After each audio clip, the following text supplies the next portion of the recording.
En décidant de revenir en Formule 1 après 2 années de pause, Fernando Alonso est devenu l'une des plus grosses curiosités et agitations de la saison 2021. Personnage et talent unique, l'Espagnol a toujours été un sujet de controverse et d'hystérie au sein du paddock. Son retour n'échappe pas à la règle et attire énormément de questions, d'espoir et de discussions. Bonjour à tous et bienvenue dans une nouvelle vidéo. Comme promis, on se pose aujourd'hui pour parler du retour de Fernando Alonso.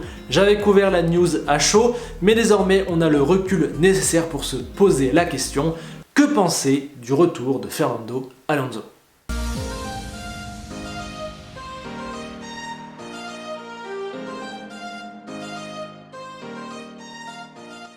La première question que l'on va se poser, c'est pourquoi Fernando Alonso a-t-il décidé de revenir ?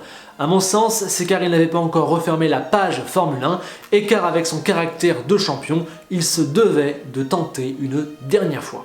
On s'en rend compte quand on regarde la trajectoire de sa carrière. Talent brut, il explose rapidement chez Minardi puis Renault sous le leadership de Briatore. Il connaît ensuite la gloire quand l'écurie française hausse le niveau et il devient le successeur de Schumacher. Puis il s'en va chez McLaren et c'est le coup d'arrêt. Retour chez Renault, mais l'écurie est à des années-lumière de son niveau passé.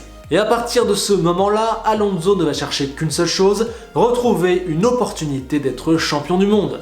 Spoiler, on est 13 ans après et il ne l'a toujours pas trouvé. Il tente alors le pari Ferrari. Avec une voiture et une organisation pas au niveau, il surperforme largement et parvient par 2 fois à finir à rien du titre. Mais après 4 ans en rouge, il a donné toute son énergie et la collaboration prend fin. Toujours en quête d'un 3e titre, il n'a alors pas grand choix sur la grille et se laisse séduire par le projet McLaren Honda. Malheureusement, la suite, on la connaît, l'écurie ne parviendra jamais à se montrer au niveau, cela sera un fiasco total. Ainsi, si Alonso quitte la F1 fin 2018, c'est car il vient de passer 4 saisons dans une McLaren absolument pas au niveau de ses espérances et il est complètement au bout du rouleau. Et donc quand il s'en va, il y a un double goût d'inachevé. Premièrement, il n'a pas réussi à être champion du monde, et deuxièmement, ce n'est pas totalement de sa faute. Renault n'était pas au niveau, Ferrari ne l'a pas aidé et l'a épuisé, et McLaren s'est complètement foiré. Et donc sur sa 2e partie de carrière, il n'a jamais eu proprement l'occasion de jouer un titre mondial, c'est clairement un gros gâchis dont il n'est pas le premier responsable, il s'est retrouvé au mauvais endroit, au mauvais moment. Et donc, tout en s'offrant une année de réjouissance sportive en goûtant à d'autres disciplines, Fernando n'avait qu'une seule chose en tête, retourner en Formule 1, il voulait une dernière chance. Et que ça soit au niveau du timing ou de l'écurie, je crois qu'il pouvait difficilement faire mieux. En 2021, il sait qu'il ne jouera pas le titre, mais cette année va lui permettre de se remettre dans le bain et de travailler avec l'équipe en vue de 2022, qui est le vrai objectif de son retour. C'est pour cette nouvelle réglementation qu'il est revenu. Elle a le potentiel pour redistribuer les cartes et donc potentiellement pour lui donner une opportunité d'enfin jouer les premiers rôles si les choses tournent en sa faveur. Bref, si Alonso revient, c'est car son histoire avec la Formule 1 n'est pas terminée. Sa première carrière s'est finie dans la frustration, il a encore des choses à donner, il veut une dernière chance de pouvoir jouer un titre mondial. Maintenant, posons-nous la même question du côté de Renault. Pourquoi reprendre Alonso ? Je pourrais balayer cette partie rapidement en disant qu'il est juste trop fort, mais entrons dans le détail. En perdant Ricciardo avant même le début de la saison dernière, Renault s'est retrouvé dans une position extrêmement délicate. Après un échec sportif en 2019, l'écurie se voyait désormais dépouillée de son meilleur pilote, un mec de tout premier plan. L'objectif a donc été d'en retrouver un autre. Et vu le peu d'options sur le marché, un Fernando Alonso qui toque à la porte en voulant revenir, c'est d'emblée le meilleur choix possible. Juste de par son nom, son niveau et son passé avec l'écurie, il était le candidat numéro 1, un Alonso de retour, ça change complètement le visage d'une écurie. Je me rappelle qu'au moment où son retour a été annoncé, j'étais interloqué, voire même choqué d'en voir certains réclamer un pilote de la filière Renault à la place d'Alonso. Sincèrement, vous auriez vraiment pris Guanyu au-dessus de Fernando Alonso ? Si c'est le cas, trouvez-moi un seul domaine dans lequel le chinois est un meilleur choix que l'espagnol et je vous paye une place en Formule 1. Sincèrement, seul un jeune talent du calibre de Leclerc ou de Russell aurait pu remplir le rôle que Renault recherchait, et même Leclerc ou Russell se seraient inclinés face à un retour d'Alonso. En plus, au final, Zhou n'a même pas eu ses points de super licence, et dans ce midfield très serré, un line-up Zhou-Ocon aurait clairement fait un peu de tâche. Bref, je vais pas m'attarder pendant 100 ans, je pense que vous serez tous d'accord avec moi, reprendre Alonso c'était un no-brainer pour Renault. Non seulement cela permet de se relever médiatiquement et sportivement du départ soudain de Ricciardo, mais en plus ça permet de relancer un nouveau cycle avec un mec qui va porter l'écurie et qui, rien que par sa présence, l'a fait passer dans une autre dimension. Alonso est un leader hors norme, il va créer une vraie dynamique. Avec lui, Alpine saura quel est son niveau et aura quelqu'un pour l'amener tout en haut si elle est vraiment forte. Fernando Alonso est un pilote qui fait passer un cap aux voitures, qui les maximise, voire qui les surmaximise. L'avoir est donc une bénédiction pour le futur d'Alpine. Passons maintenant au point central de ce retour. Quel sera le niveau de Fernando Alonso ? Il a quand même 39 ans, il sort de 2 années sans Formule 1, dont une où il n'a quasiment pas couru. Bref, il y a quelques doutes. Malgré tout, je ne suis vraiment pas inquiet, autant vous le dire tout de suite. Déjà car quand il est parti en 2018, il était encore à un niveau de malade. Dans une McLaren complètement sous-performante, il réalisait des exploits. À cause de cette voiture, il n'a pas joué le haut du tableau depuis 2014, mais cela ne doit pas faire oublier que son niveau était toujours resté intact. Alonso était toujours Alonso en 2018. Il n'était pas un vieux en fin de carrière qui s'en va, c'était juste un mec au top de sa forme dans la mauvaise voiture qui a besoin d'une pause. Ensuite, lors de sa première année sabbatique, il a réalisé quelque chose de complètement dingue, devenant champion du monde d'endurance, empochant un deuxième 24 heures du Mans et réalisant un premier Dakar exceptionnel. C'est pas comme s'il était resté dans son canapé pendant 2 ans et qu'il n'avait rien fait. Le mec a tout simplement réalisé un exploit sportif comme on en voit peu, voire même peut-être jamais. Sa saison 2019 m'a complètement scotché. D'ailleurs, je vous conseille le reportage Fernando sur Amazon Prime qui retrace toute sa saison. C'est clairement un truc de grand malade. Cette saison m'a permis de réapprécier Fernando Alonso à sa juste valeur. Donc, au final, je trouve non seulement qu'Alonso était toujours le grand Alonso en 2018, mais en plus, je trouve qu'il revient régénéré. Pour moi, Alpine a donc le vrai Alonso avec des batteries pleines. Je n'ai quasiment aucun doute qu'Alonso va directement être capable de jouer au niveau de Leclerc ou de Ricciardo.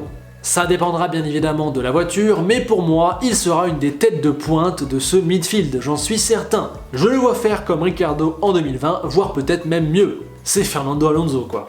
Quand on voit qu'au test jeune pilote, il a fait un meilleur temps que les 2 Renault lors du week-end de course 3 jours avant, c'est complètement dingue. Bon, ça vaut ce que ça vaut, mais pour moi, aucun doute, Fernando Alonso va arriver à un niveau monstrueux, au niveau d'un Ricciardo, d'un Perez, etc. au minimum. Voilà. Je sais pas si c'est votre avis sur cette question, n'hésitez pas à me donner votre avis sur le niveau de Fernando Alonso en 2021 dans les commentaires. En revanche, là où on peut avoir des doutes, c'est sur sa capacité à être un vrai leader. Dans ses dernières expériences, il n'a pas été irréprochable de ce côté-là, et on se demande s'il possède vraiment ce qui fait passer un pilote d'un excellent pilote à un pilote qui gagne. La différence entre les deux est immense, et peut-être qu'il manque à Alonso 2-3 choses qui permettent de passer de l'un à l'autre. Avec son caractère, il peut être un vrai poison pour son équipe et pour lui-même. Le gars est un acharné, un malade de performance et de défis, un monstre d'exigence, un passionné, un mec aux qualités et aux prédispositions hors normes. Alonso donne autant qu'il prend, sublime autant qu'il abîme. L'avoir dans son équipe, c'est donc quelque chose de fantastique vu son niveau d'ovni, mais c'est également très épuisant puisqu'il veut le maximum de tout le monde et n'accepte pas l'échec. Gérer un gars comme ça, ce n'est pas facile. Alonso a un peu les deux côtés de la pièce, son caractère hors norme en fait un champion incroyable, mais le dessert aussi parfois, voire même souvent. D'ailleurs, au cours de sa carrière, ça lui a clairement joué des tours. Son niveau et son talent ne sont clairement pas loin de ceux d'Hamilton, mais leurs palmarès à tous les deux sont complètement différents.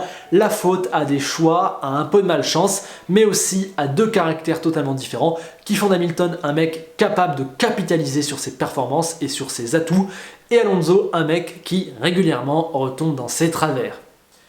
Mais alors, comment ça va se passer cette fois avec Alpine ? J'ai quand même tendance à être confiant. En tout cas, je ne tombe pas dans l'ultra-alarmisme comme on le voit beaucoup au sujet d'Alonso. Son côté tyrannique est souvent exagéré et sorti du contexte. Ce n'est pas un sale caractère qui fait n'importe quoi, c'est un compétiteur hors norme qui a vécu de grandes frustrations. En plus, il sait que c'est sa dernière chance et il va tout faire pour ne pas la gâcher, pour l'utiliser au mieux. Ainsi, il va construire l'équipe autour de lui, il va fédérer, créer une dynamique. Il sera ultra exigeant, mais c'est ce dont Alpine a besoin pour passer un nouveau palier. Je pense très sincèrement qu'on n'aura pas un Alonso qui pète des plombs et qui est vraiment trop exigeant, on aura un mec plus dans la mesure. En tout cas, c'est clairement là-dessus que je l'attends plus que sur son niveau, là où j'ai moins de doutes.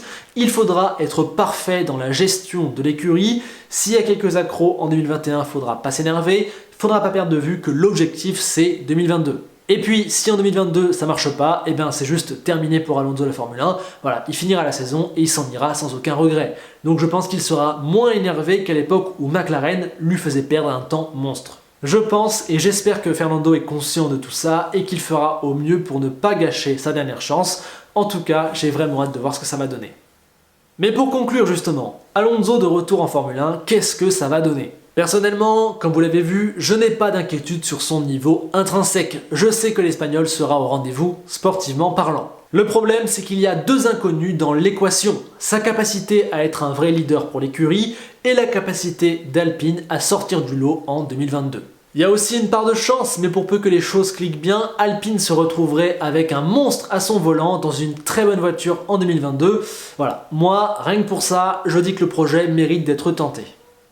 En lisant des avis sur le retour d'Alonso, j'ai souvent vu un pessimisme que non seulement je ne partage pas, mais qui en plus je trouve est totalement exagéré. Si je devais résumer ça avec une échelle de la lucidité, je dirais que l'avis général se trouve par là, que l'avis qu'on devrait avoir est là, et que le mien est un peu là. En gros, je trouve que les gens sont beaucoup plus pessimistes qu'ils ne devraient l'être, il n'y a pas raison d'être autant pessimiste que ce que j'en vois, et personnellement, je suis un peu plus confiant que la moyenne. Voilà, c'est ce que veut dire cette ligne, qui je trouve était plus parlante. Alors attention, je ne m'emballe pas pour autant, je ne suis absolument pas en train de dire que ça va marcher. Comme je l'ai dit, ça dépend de beaucoup de facteurs, notamment la chance. Alonso ne maîtrise pas tout, et même sur lui, il y a quelques doutes. Mais pour moi, c'est un super choix, tant sur le plan sportif que médiatique, tant sur le plan d'Alpine que sur le plan de Fernando Alonso. Voilà, ça revient dans un bon contexte, il y a beaucoup de bons ingrédients, j'espère que ça va prendre. Voilà, maintenant c'est à vous de me donner vos avis dans les commentaires. Que pensez-vous du retour de Fernando Alonso? Est-ce une bonne chose qu'il revienne? Quel sera son niveau selon vous? Pensez-vous qu'il aura une chance de jouer un titre mondial? Voilà, maintenant, comme d'habitude, continuons la discussion en commentaire. Bien, sur ce, je vous encourage à partager et liker cette vidéo comme d'habitude. Merci de votre soutien et on se retrouve bientôt pour un nouveau contenu. Comme d'habitude, on se quitte avec une phrase d'Enzo Ferrari qui nous dit aujourd'hui que si tu veux gagner en Formule 1 Fernando, il va falloir que tu fasses les choses bien. S'il te plaît. À bientôt.